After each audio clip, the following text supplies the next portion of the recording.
segala yang datang dari Allah itu tidak mungkin buruk. Tidak mungkin. Kenapa kita diminta untuk taat dengan mutlak? Karena segala yang datang dari Allah pasti baik. Ya, pasti baik. Karena Allah menurunkan segala maslahat sesuai kebutuhan kita. Cuma manusia kadang-kadang, menginginkan sesuatu dengan pikiran pendeknya yang bukan kebutuhannya. Al-Baqarah 216. Agak pelan-pelan kita ya.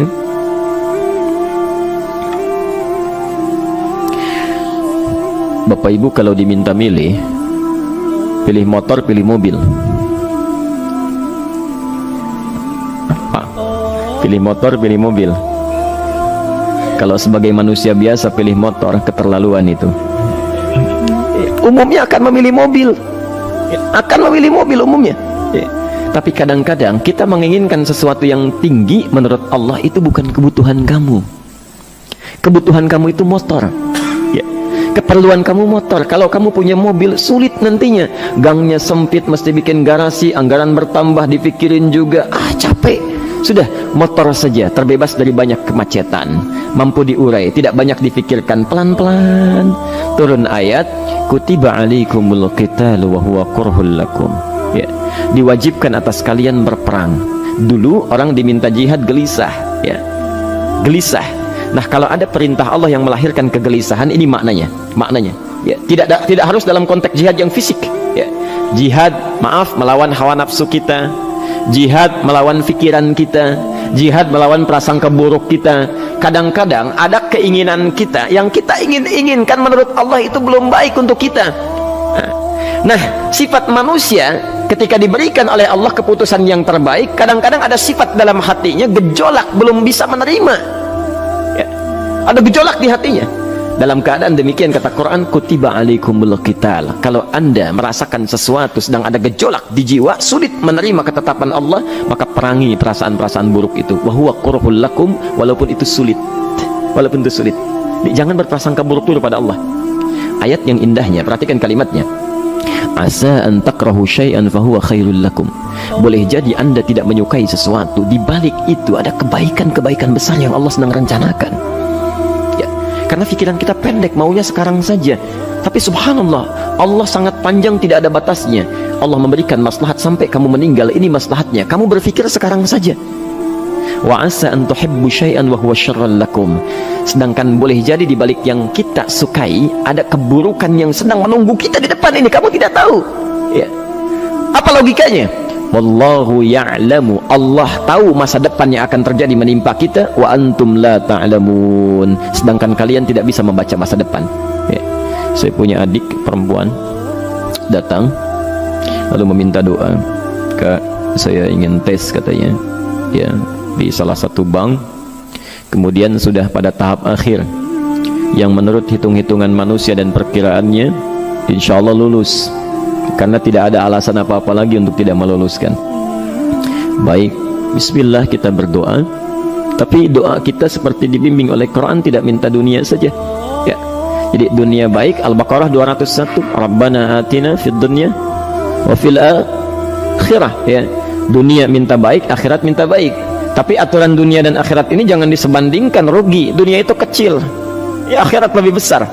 Dunia itu kecil, makanya diatur di Al-Qasas, ya, ayat 77 sampai 78 itu aturannya, wabtaghi fima atakallahu daral akhirah wala tansa nasibaka minad dunya. Minta seluas-luasnya akhirat, tapi dunia jangan berlebihan, ya. Sekedar mencukupi kebutuhan kita saja, ya. Pakaian, Bapak Ibu sekalian, ya, kita beli pakaian sesuai kebutuhan saja, jangan berlebihan, ya. Cukup ketika kita akan sholat, layak, indah dalam pandangan Allah.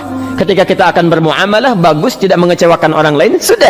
Maka waktu selebihnya, ketika kita mencari sesuai kebutuhan, waktu selebihnya bisa digunakan untuk memperbanyak ibadah. Tidak banyak energi terbuang, uang juga terbuang, tenaga juga terbuang. Bayangkan kalau keinginannya macam-macam. Wah, ingin baju terbaru, ingin tasnya Hermes, mereknya dari Paris, sekarang juga mesti dibeli. Wah, uangnya sudah 400 juta keluar, tenaga mesti keluar, beli tiketnya macam-macam dan sebagainya. Habis waktu untuk mengejar dunia, ibadah tertinggalkan. Di rumusnya dunia itu secukupnya saja. Yang paling menarik, kita doakan supaya Allah memberikan kebaikan dunia dan akhiratnya yang paling utama. Maka datanglah dengan lesu mengatakan, saya tidak lulus, katanya. Kenapa? Saya bilang, saya tidak tahu, saya sudah berusaha, tapi konon kabarnya saingan saya adalah anak salah satu pejabat. Masya Allah. Saya bilang, kamu jangan bersedih. Kamu menginginkan sesuatu dengan pikiran pendek, Allah pasti memberikan yang terbaik yang tidak terlukiskan nanti. Subhanallah. Pekan beberapa hari setelah itu muncul berita, ternyata dia diterima di bank syariah. Dia menginginkan sesuatu yang diinginkan, Allah menginginkan lebih dari apa yang dia harapkan. Dikasih bank syariah, di situ terjaga, meningkat keagamaannya, terjaga hijabnya, segalanya, dan disitulah kemudian diarahkan untuk menemukan jodohnya. Masya Allah. Dia berpikir saat itu Allah merencanakan masa depannya. Ya. Jadi apa yang Allah sudah rencanakan pasti baik, Pak, Bu. Jadi tadi dari salat subuh yang pertama kali ingin disampaikan adalah, coba dilihat sampai subuh ini, adakah aturan Allah dan Rasulnya yang sampai subuh ini pernah kita langgar, pernah kita ragukan? Barangkali itu yang membuat kehidupan kita sulit. Ya. Allah, Rasul membuat aturan, dan ada 4 tipikal orang, ya, 4 tipikal orang bila dihubungkan dengan aturan yang Allah dan Rasul sudah buat itu. 1, ada yang ikut aturan. Maka orang seperti ini, kata Quran, yuridullahu bikumul yusra wala yuridu bikumul usra. Al-Baqarah 185. Allah menginginkan kemudahan, tidak menghendaki kesulitan dalam hidupmu. Ya. Maka dibuat aturan, yang ikut aturan Allah pasti mudah hidupnya. Ya, pasti mudah hidupnya. Ya. Rizkinya mudah, hidupnya mudah, nyaman, enak. Ya. 1, ada yang ikut aturan. Yang kedua, ada yang keluar aturan. Ya. Ini pasti repot. Pasti repot. Di awal-awal seperti menyenangkan, ujung-ujungnya repot. Allah bilang, jujur, jangan berdusta. Kalau dusta celaka. Wailul lil mukadzibin. Celaka bagi para pendusta. Dia keluar aturan, dia berdusta. Awal-awal memang nikmat. Besok. Ya. Pak, ini amplop siapa ya? Ya.